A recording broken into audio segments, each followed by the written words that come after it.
One of the things I absolutely love about this recipe is that it used to be a meal for me back then, and actually is still today. I'm 99% sure I haven't said this to you all before, at least not directly, since it's not something that comes up in conversation. Also, just realized I have no hat on today, so I guess you're gonna have to deal with me and these curls. I'm Jamaican, and I'm sharing this because it's not only relevant to the authenticity of this recipe, but also as you and I learn to cook together, you may see some frequent ingredient choices such as coconut milk, or even some overlap with Indian or Asian cuisines, or, you know, better yet, even like tropical island cuisines. Although it's only rice, with those beans in there, it's actually bulked up enough that it satisfies exactly like any other main course would do. Growing up, this recipe was an absolute favorite of mine, and I'm an extremely picky eater, so that should tell you something. Put it like this, I wasn't always ready for dinner. On the picky scale, I could possibly be recognized as a 8 out of 10. You could have called me the Simon Cowell of food, as in I would deal with it, but I wasn't easily amused. As for his delivery, I would never talk to my mom like that. That's a text message, but I was for sure that was my mom calling. With layers of flavor and fragrance you just want to frolic in, this recipe will not disappoint. Ultimately making it a top recommendation for not only just a recipe to have on repeat, but also for budget purposes, because it's just rice mostly and beans. And those things are so cheap. Although the recipe is called Jamaican rice and peas, we're actually using kidney beans. I bring that up because you could swap it for some peas if you like. My favorite swap, bean or peas, are usually pigeon peas. I just feel like they do a great job, like, you know, mending rather than invading on the recipe. Within the recipe, we're bringing a little heat by adding a Scotch bonnet pepper. You could swap that out with, say, a habanero, which is like a close relative, but you would miss some of that, you know, natural sweetness that comes with the Scotch bonnet.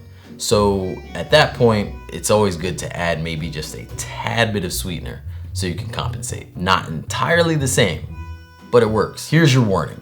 Scotch bonnet peppers are nothing to play with. So for the recipe, make sure you handle it with care, but also just drop it in the recipe whole. Don't cut it. I actually used a habanero in the recipe and was completely in the zone, and I literally just sliced it. I shouldn't have, but when I recognized I did, I just de-seeded it, since that's where most of your heat is anyway. Allspice berries are also in this one, and they're fairly cheap and actually not that hard to come by. They're usually in your local grocery store, but because you possibly don't use it with like other recipes, you probably just walk past it all the time. And although they're called allspice berries, do not eat them. They are just not very friendly or berry-like whatsoever. The recipe also calls for canned coconut milk.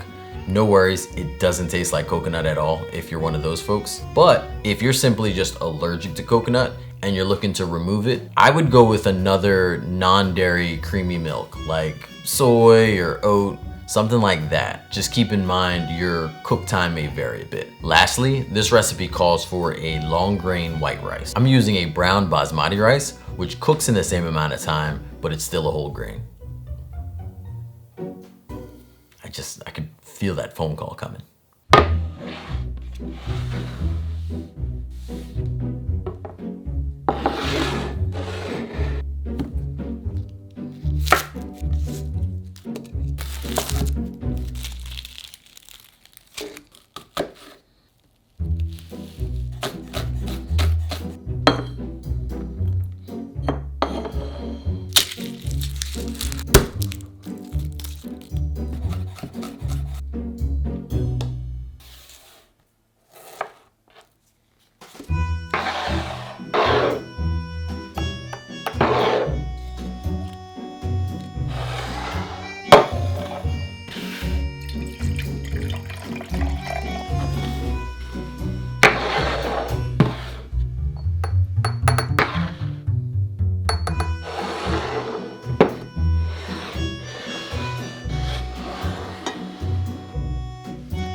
We're coming up against the fall and winter months, and I start now packing in all types of foods that are gonna boost my immunity, so when I get there, I'm in good shape. But for foods that have like antioxidant properties or anti-inflammatory benefits, I pack them in all year long, either fitting them into the main course or loading them up in a bowl alongside what I'm eating. But recipes like this with just all around great properties immediately outrank my choice of basic rice, as the flavors are a perfect companion for endless options. This garlic turmeric rice is really tasty and requires low effort. And although it's a side, you know, sometimes I want to eat it as a main. So I just add a little something, just a few beans to it, and done. Not to mention, my budget is in really good shape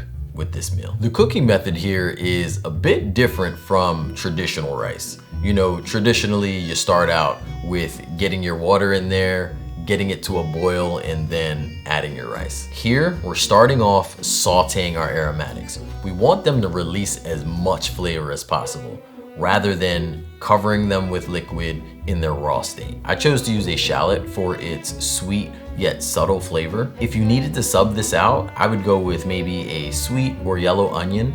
Those are good to help replicate the taste. For this recipe, a shallot is like the perfect size though, where you're using the whole thing. If you did an onion, you may need to quarter it and reserve the rest. I know I'm a bit biased, but garlic is really important here. I mean, it's called garlic turmeric rice. So if there was any time you were planning to be cheap with garlic, this isn't it. We then toast the rice along with the spices. And if you haven't toasted spices before, it's really a method that's good to use if you want to intensify their flavor. Of course, you could always just add more of an ingredient in order to intensify its flavor. Just don't do that with turmeric. It's not one of those I will forgive you spices. Same goes for toasting the rice. With grains, toasting them enhance their depth. So think about it. Before your dish is even done, you've already enhanced the flavors of the dish several layers without adding a single extra ingredient. And believe it or not, you're still not done. You're gonna step up the flavor just one more time by making sure you're using a strong spatula. Because when you're toasting, you typically will collect like little stuck bits at the bottom of the pot. Those stuck bits are going to be an additional layer of flavor. After pouring in your stock, use the spatula to scrape up the bottom of the pot, incorporating those stuck bits into the whole recipe, therefore enhancing everything all together. I just made the recipe, and talking about it makes me want to go do it again. While on the website, this recipe is made in an Instapot. I wanted to show you how to do it if you didn't have one. Both of the recipes here can be found at my website, linked in the description. I can't thank you enough for being here with me every week. I appreciate you. Till next time, believe in good. Peace.